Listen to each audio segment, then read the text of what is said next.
Thank you, Speaker. And my question is for the Solicitor General. I was pleased to see that yesterday the government introduced the Combating Human Trafficking Act. This fulfills a key commitment by the Premier during last year's announcement of Ontario's 5-year anti-human trafficking strategy, that Ontario would take a hard look at legislative options available to combat this heinous crime. I know that all members of this House agree that human trafficking has absolutely no place in communities across this province. But, Speaker, I'm sure that this is no easy feat, given Ontario has the most reported incidents of human trafficking in the country. Can the House receive more details on how specifically this legislation will help hold offenders accountable so that those who perpetrate this heinous crime face justice? The Solicitor General to reply. Thank you, and thank you to the member from Flamborough-Glanbrook for her interest and advocacy in our anti-human trafficking strategy. You know, Speaker, our young people are at greatest risk for being exploited by traffickers. We've said it before, but it bears repeating. The average age of recruitment is only 13 years old.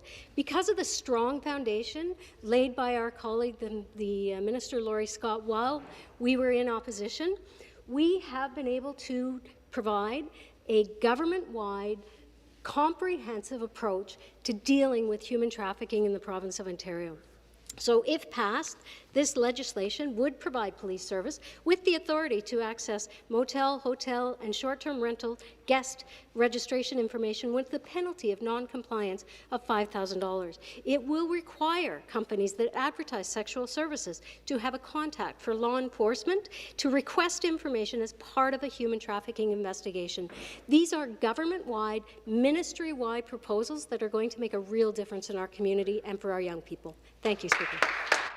Thank you. The supplementary question. Thank you, Mr. Speaker. And through you, it is reassuring to hear the Solicitor General highlight how the proposed legislation would provide new tools to more effectively hold offenders accountable. But these tools can only work if police are well-resourced to take on traffickers.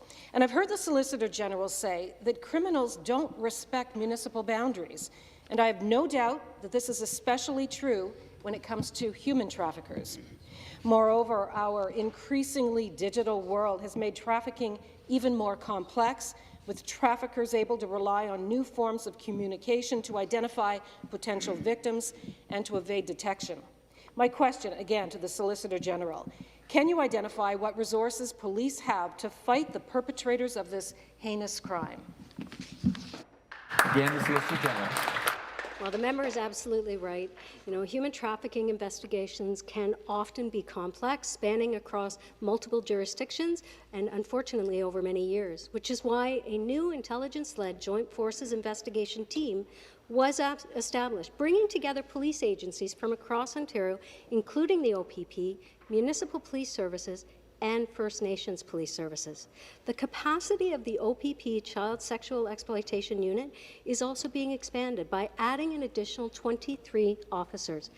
Police services are also enhancing the use of major case management for human trafficking by investing in software development.